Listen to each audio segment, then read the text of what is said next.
हर महादेव मित्रों, आशा करता हूँ आप सभी स्वस्थ होंगे। नवरात्रि प्रारंभ होने वाली है।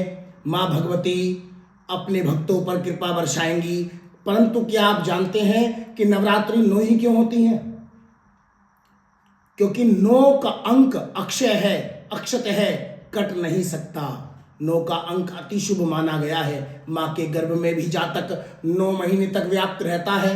नवग्रह 9 है। 9 का पढ़ा आप पढ़िए। 9 दूनी 18 जोड़ 9 बनेगा। 9 तिया 27 जोड़ 9 ही बनेगा। अंत तक इस पर जाइए, जोड़ 9 ही बनेगा। 9 का अंक अक्षय है। स्वयं भगवान नारायण जब अवतार लेकर के मृत्युलोक में पहुंचे तो नवग्रह के काल चक्र से खुद को बचा नहीं पाए। इसलिए माँ भगवती की कृपा इस बार इस प्रकार से बरसेगी कि आप अपने नवग्रह को भी शांत कर सकते हैं, माँ भगवती को कुछ विशेष प्रकार से भोग लगाने के बाद। परंतु इस बार एक बड़ी जानकारी आप लोगों के लिए कि इस बार नवरात्रों के व्रत होने वाले हैं 8, क्योंकि तृतीया तिथि अक्षय होने के कारण यह व्रत 8 ही मनाए जाएंगे। 4 तारीख को सप्तमी का व्रत करें, 5 तारीख को आप लोग अष्टमी, दुर्गा अष्टमी, कन्या पूजन आदि करें, 6 तारीख को नवमी मनाएं और 7 तारीख को नवरात्रि समाप्त हो जाएंगे। 10वीं तिथि आ जाएगी। 6 तारीख तक ही नवरात्रों का पर्व मनाया जा सकता है। इस दिन आप क्या करें? प्रथम, पहले भी वीडियो में बताया जा चुका है कि माँ भगवती के सीधे हाथ पर आप माँ भगवती की पावन 2 घड़ लगाइए, कलश स्थापन कीजिए। कलश में जो नारियल का मुख है वो आप अपनी तरफ को करिए। ऊपर का पात्र चावल से भरिए, नीचे के पात्र में पानी, गंगा जल, कुछ मीठा, कुछ साबुत अक्षत, दूब घास, रोली, एक सुपारी एवं हल्दी एवं दूब घास डाल करके आप कलश स्थापन कीजिए। माँ के उल्टे हाथ पर माँ की पावन ज्योति जगाइए। उपले के माध्यम से आप माँ की रोज पावन ज्योति जगाएं।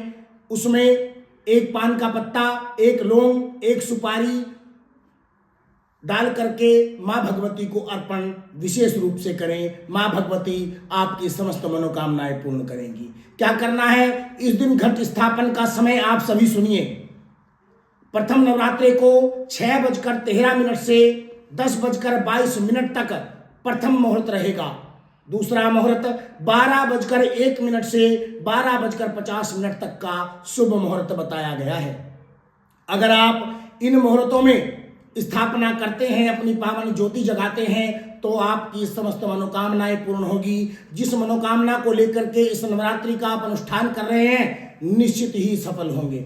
और अपने 9 के 9 ग्रह को शांत करने के लिए आप इन नवरात्रि में माँ भगवती को कुछ इस प्रकार से भोग लगाइए। क्या करना है? पहले नवरात्रि आप माँ को घी या रबड़ी का भोग लगाइए।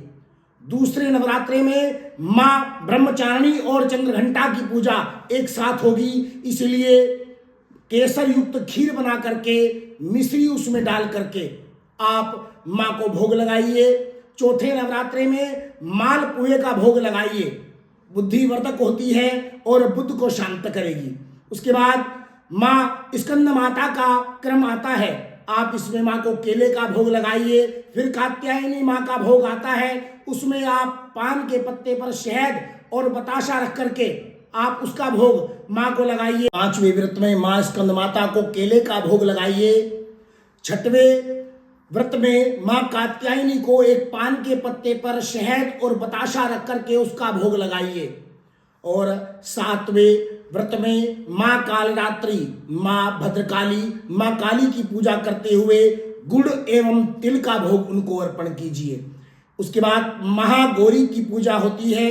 नारियल, श्रीफल लेकर के अपने सारे घर में घुमा करके अपने मस्तक से लगा करके एक टीका लाल सिंदूर का लगा करके माँ को अर्पण करें। माँ आपके घर में सुख में शांति प्रदान करेगी एवं आपके नवग्रहों को शांत करेगी। इसके बाद माँ सिद्धिदात्री, 9वीं के दिन इनकी पूजा होती है।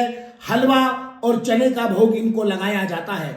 ऐसा करने से हमारा बुद्ध प्रसन्न होकर के हमारे बच्चों की बुद्धि पर वास करता है और उनकी बुद्धि को विकसित करता है, उनके सारे कार्य फलीभूत होते हैं। माँ की इस प्रकार से इन नवरात्रों में पूजा कर करके आप विशेष कृपा प्राप्त कर सकते हैं। अधिक जानकारी के लिए हमारे चैनल को सब्सक्राइब कीजिए, जल्द से जल्द इस वीडियो को शेयर कीजिए ताकि आपके निकट संबंधियों की मदद हो सके। हमारे चैनल पे दिए गए नंबर पे भी आप संपर्क करके संपूर्ण जानकारी प्रदान कर सकते हैं। जय माता दी।